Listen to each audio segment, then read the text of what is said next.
Noche Buena at nung araw ng Pasko. Inuna ko na binigyan ng mga aginaldo at regalo yung mga kasama namin sa bahay. Napakabilis ng araw, Pasko na naman. Depende sa performance nila ang makukuha nilang aginaldo sa amin. Kaya naman magsilabas lahat ng mga followers namin dyan. Dahil ngayong araw, kayo naman ang bibigyan ko. Mamimili lang ulit ako sa mga nakafollow at nakashare nitong video na to.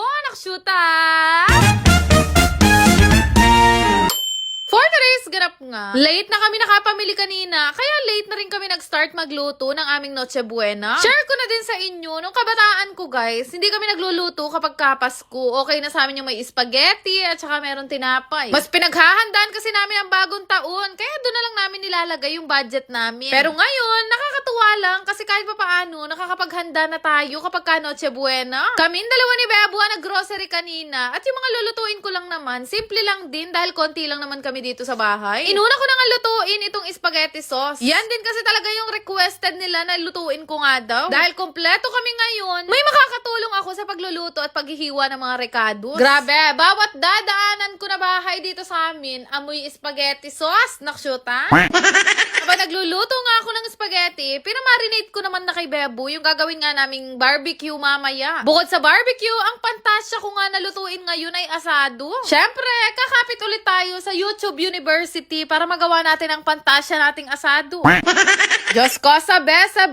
Meron nagmamarinate, may gumagawang coffee jelly at meron naghihiwa ng mangga para sa graham. Nanula kaya Lazareth. Pero karamihan naman sa mga gagawin namin na mga dessert ngayon, for sure, aabot na yan ng New Year. Pero alam nyo ba, mapapawaw kayo kasi meron kaming lechon ngayong gabi. Last minute na namin pinlano ang umorder ng lechon sa Kaines Lechon. Tuwing kahit anong okasyon ang meron kami, sa kanila kami bumibili kasi masarap talaga sila magtimpla at hindi ka mahalan. Pero time check ng mga oras na to, mag-aalas 10 na nga ng gabi, buti na lang maaga din natapos itong asado ko. At after naman nun, sinunod ko na nga lutuin itong pasta. Pero sabi ko kay Bebo, sa kanya ko nabibilin dahil gagawa na ako ng fruit salad. Walang kamatayang fruit salad. Napakahilig ko sa fruit salad, guys. Kahit sa ice cream, fruit salad ang gusto kong flavor. Sabi ko nga sa inyo nung nakaraang vlog ko, nung bata ako kaya excited ako magpasko. Kasi kapag namamasko kami sa mga ninang o ninong ng mga kapatid ko, may mga salad sa bahay nun at dun kami kumakain. Ganun lang talaga yung mga araw na nakakatikim ako ng fruit salad. Habang gumagawa ako ng fruit salad dito sa loob, pinaihaw ko na kay Badjay yung mga barbecue na minarinade kanina ni Bebo. Nakagawian na namin yan basta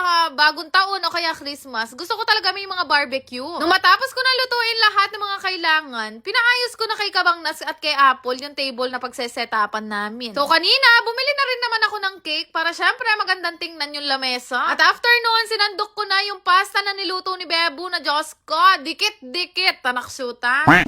Kahit hindi pa nga New Year, bumili din kami ni Bebo ng isang basket ng mga prutas. Time check ng mga oras na to, mag-aalas 10 na din ng gabi, kaya sinimulan ko nang ayusin itong table namin at naglagay na nga rin ako ng table matting. At sa totoo lang, kanina ko pa hinahanap si Bebo, andito pala siya sa labas. Inaayos niya naman ngayon yung mga regalo na binili niya kanina. Bumili nga siya ng mga sapatos para sa mga kaibigan niya. Tinatanong niya pa nga sa akin kung maganda daw ba yung design ng nabili niya. Pero fast forward, dumaayos na nga niya yung mga paregalo niya. Ako naman yung nagpunta dito sa kwarto para ayusin naman yung mga iririgalo ko din sa kaibigan namin. Pero bukod sa mga regalo, aayusin na din natin ngayon yung mga pang-aginaldo natin dito sa bahay. Siyempre, ang una magkakaroon ng aginaldo, yung mga kasama namin sa bahay. Si Kabang Nas, si Badjay, si Apple at si Dechi. Kaya naman habang hindi pa nga alas 12, pinagbibilang ko na at sineperate ko na bawat sobre nila. Kayo kaya, nakamagkano kayo ng Pasko? Buti na lang talaga, maaga kami nakapagpalit ng mga pera. May fee nga lang, anak shoot.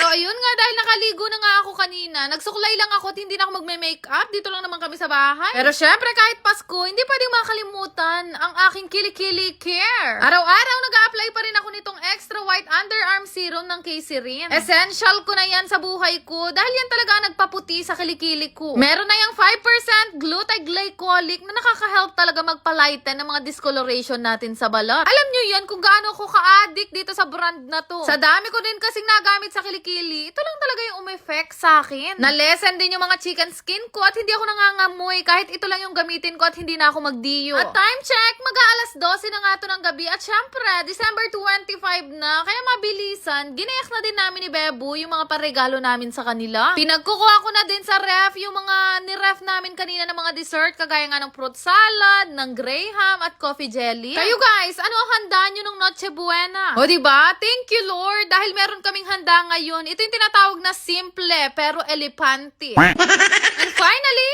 happy birthday Papa Jesus at Merry Christmas po sa ating lahat. Nag-start na rin kami magsayawan at magbatian ng Merry Christmas. Pero syempre, sabi ko nga sa inyo, nakadepende sa performance nila ang kanilang aginaldo. December pa naman, pwedeng-pwede pa kayong mangaroling at mamasko sa akin. Pero yun ay para lamang sa mga followers ko na talaga nakasubaybay sa akin throughout the years. Kaya naman ngayong araw, 10 ang mabibigyan namin ng aginaldo. Basta i-comment nyo lang ang buo yung pangalan, pero kailangan naka-follow at naka-share kayo sa mga video ko.